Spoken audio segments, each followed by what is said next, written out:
ಕಾಂಗ್ರೆಸ್ನಲ್ಲಿ ಮುಖ್ಯಮಂತ್ರಿ ಸಿದ್ದರಾಮಯ್ಯನವರ ಪ್ರಭಾವ ಕುಗ್ಗಿತ. ದೆಹಲಿಯಲ್ಲಿ ನಡೆದಂತಹ ನಿನ್ನೆಯ ಕೆಲವೊಂದಿಷ್ಟು ಬೆಳವಣಿಗೆಗಳನ್ನು ಗಮನಿಸ್ತಾ ಇದ್ರೆ ಕಾಂಗ್ರೆಸ್ನಲ್ಲಿ ಮುಖ್ಯಮಂತ್ರಿ ಸಿದ್ದರಾಮಯ್ಯನವರ ಪ್ರಭಾವ ಕುಗ್ಗಿತ. ಸಿಎಂ ಸಿದ್ದರಾಮಯ್ಯ ಬದಲು ಡಿಸಿಎಂ ಡಿಕೆ ಶಿವಕುಮಾರ್ ಕಡೆಗೆ ಕಾಂಗ್ರೆಸ್ ಹೈಕಮಾಂಡ್ ಅಥವಾ ಕಾಂಗ್ರೆಸ್ನ ದೆಹಲಿ ನಾಯಕರ ಒಲವು ಹೆಚ್ಚಾಗ್ತಾ ಇದ್ದ ಹಾಗೆ ಕಾಣಿಸ್ತಾ ಇದೆ. ಸಿಎಂ ಸಿದ್ದರಾಮಯ್ಯ 2 ವರ್ಷ ಪೂರೈಸ್ತಾ ಇದ್ದಂತೆ ಹೈಕಮಾಂಡ್ ಹೊಸ ಆಟವನ್ನು ಶುರು ಮಾಡಿದೆ. ಹಂತ ಹಂತವಾಗಿ ಮುಖ್ಯಮಂತ್ರಿ ಸಿದ್ದರಾಮಯ್ಯನವರನ್ನು ಕಡೆಗಣಿಸುವುದಕ್ಕೆ ಕಾಂಗ್ರೆಸ್ ತನ್ನ ತಂತ್ರಗಾರಿಕೆಯನ್ನು ಶುರು ಮಾಡಿಕೊಂಡಿದೆ. ಈ ಮುಖಾಂತರ ಡಿಸಿಎಂ ಡಿಕೆ ಶಿವಕುಮಾರ್ಗೆ ಇನ್ನಷ್ಟು ಶಕ್ತಿ ತುಂಬಲು ಆಲೋಚನೆಯನ್ನು ಕೈಗೊಂಡಿದೆ ಕಾಂಗ್ರೆಸ್. ವೆರಿ ಇಂಪಾರ್ಟೆಂಟ್ ಡೆವಲಪ್ಮೆಂಟ್ ನಿನ್ನೆ ದೆಹಲಿಯಲ್ಲಿ ಆಗಿರುವಂಥದ್ದು. ಸಿಎಂ ಸಿದ್ದರಾಮಯ್ಯ ಬದಲಿಗೆ ಡಿಕೆ ಶಿವಕುಮಾರ್ ಕಡೆಗೆ ವಾಲಿದ್ದಾರೆ ಕಾಂಗ್ರೆಸ್ನ ಪರಮೋಚ್ಚ ನಾಯಕ ರಾಹುಲ್ ಗಾಂಧಿ, ಎಐಸಿಸಿಯ ಪ್ರಧಾನ ಕಾರ್ಯದರ್ಶಿ ಕೆಸಿ ವೇಣುಗೋಪಾಲ್ ಮತ್ತು ಉಸ್ತುವಾರಿ ರಣದೀಪ್ ಸುರ್ಜೇವಾಲಾ. ಈ ಮೂವರು ನಾಯಕರಿಂದಲೂ ಸಿಎಂ ಸಿದ್ದರಾಮಯ್ಯ ಬದಲು ಡಿಕೆ ಶಿವಕುಮಾರ್ ಕಡೆಗೆ ಒಲವು. ವೆರಿ ಇಂಪಾರ್ಟೆಂಟ್ ಪೊಲಿಟಿಕಲ್ ಡೆವಲಪ್ಮೆಂಟ್ ಇದು. ನಿನ್ನೆ ದೆಹಲಿಯಲ್ಲಿ ಆದಂತಹ ಬೆಳವಣಿಗೆ ವೈಯಕ್ತಿಕವಾಗಿ ಸಿದ್ದರಾಮಯ್ಯನವರಿಗೆ ಅತ್ಯಂತ ದೊಡ್ಡ ರಾಜಕೀಯ ಮುಖಭಂಗ.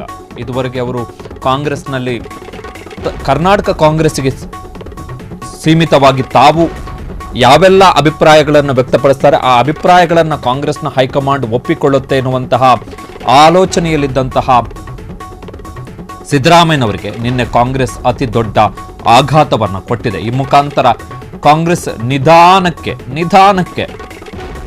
ನಿಧಾನಕ್ಕೆ ಸಿದ್ದರಾಮಯ್ಯನವರನ್ನು ಕಾಂಗ್ರೆಸ್ನಲ್ಲೇ ಸೈಡ್ ಲೈನ್ ಮಾಡಿ ಅದರ ಬದಲಿಗೆ ಡಿಕೆ ಶಿವಕುಮಾರ್ ಅವರನ್ನು ಸಿದ್ದರಾಮಯ್ಯನವರಿಗೆ ಪರ್ಯಾಯವಾಗಿ ಕಾಂಗ್ರೆಸ್ನಲ್ಲಿ ಇನ್ನಷ್ಟು ಪ್ರಮೋಟ್ ಮಾಡುವಂತಹ ಹೊಸ ಆಟಕ್ಕೆ ಕೈ ಹಾಕಿದೆ. ಅದು ಕೂಡ ಸಿದ್ದರಾಮಯ್ಯನವರು 2ನೇ ಬಾರಿ ಮುಖ್ಯಮಂತ್ರಿಯಾಗಿ 2 ವರ್ಷ ಪೂರೈಸಿದ ಹೊತ್ತಲ್ಲೇ ಕಾಂಗ್ರೆಸ್ನ ಈ ಆಲೋಚನೆ ಬದಲಾಗ್ತಾ ಇರುವಂಥದ್ದು ವೆರಿ ಇಂಪಾರ್ಟೆಂಟ್. ಕಾರಣ ರಾಹುಲ್ ಗಾಂಧಿ ಅವರು ಸಿದ್ದರಾಮಯ್ಯನವರ ಮಾತನ್ನ ತೆಗೆದು ಹಾಕ್ತಾನೆ ಇರಲಿಲ್ಲ. ಕೆಸಿ ವೇಣುಗೋಪಾಲ್, ರಣದೀಪ್ ಸುರ್ಜೇವಾಲಾ ಬಿಡಿ, ಇವರೆಲ್ಲ ಪಕ್ಷ ಗೆಲ್ಲಿಸಿಕೊಂಡು ಬರುವಂತಹ ಲೀಡರ್ಗಳೇನಲ್ಲ. ಕೆಸಿ ವೇಣುಗೋಪಾಲ್, ರಣದೀಪ್ ಸುರ್ಜೇವಾಲಾ ಪಕ್ಷದ ಒಳಗಡೆ ಈ ಇಬ್ಬರು ನಾಯಕರ ಬಗ್ಗೆ ಗುಡ್ ಒಪಿನಿಯನ್ ಇಲ್ಲ.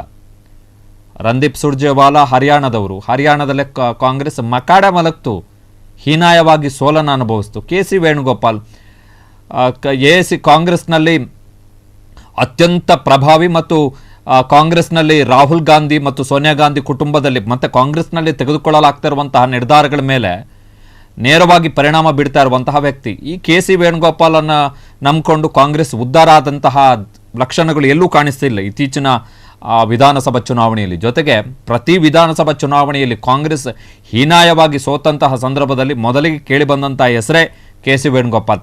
ಫಸ್ಟ್ ಆ ಪುಣ್ಯಾತ್ಮನ್ನ ತೆಗೆದುಹಾಕಿ ಅಂತೇಳಿ.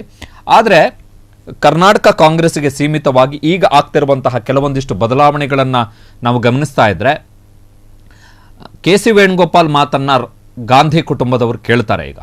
ಯಾಕಂದರೆ ಅದೊಂದು ಕಾಂಗ್ರೆಸ್ನ ಒಳಗಡೆ ಇರ್ತಕ್ಕಂಥ ಸಿಂಡಿಕೇಟ್ ಏನಿದೆ ಆ ಸಿಂಡಿಕೇಟ್ನ very important member K C Venugopal, ಕಾಂಗ್ರೆಸ್ನ ಸಿಂಡಿಕೇಟ್ನ ಮೆಂಬರು. ಹಾಗಾಗಿ ರಾಹುಲ್ ಗಾಂಧಿ ಮಾತನ್ನು ಕೇಳ್ತಾರೆ. ರಣದೀಪ್ ಸುರ್ಜೇವಾಲಾ ತಿಂಗಳಿಗೊಂದ್ಸಲ, 2 ತಿಂಗಳಿಗೊಂದ್ಸಲ, 3 ತಿಂಗಳಿಗೊಂದ್ಸಲ ಬಂದು ಹೋಗುವಂತಹ ಉಸ್ತುವಾರಿ.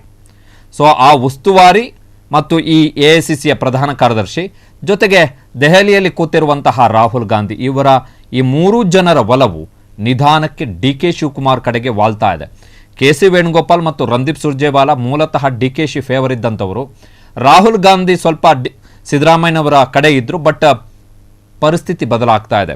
ಕ್ಷಣ ಕ್ಷಣದ ಸುದ್ದಿಗಳಿಗಾಗಿ ಫ್ರೀಡಂ ಟಿವಿ ಸಬ್ಸ್ಕ್ರೈಬ್ ಮಾಡಿ, ಲೈಕ್ ಮಾಡಿ ಹಾಗೂ ಫಾಲೋ ಮಾಡಿ. ಹೊಸ ಸುದ್ದಿಗಳ ನೋಟಿಫಿಕೇಶನ್ಗಾಗಿ ಬೆಲ್ ಐಕಾನ್ ಮೇಲೆ ಕ್ಲಿಕ್ ಮಾಡಿ.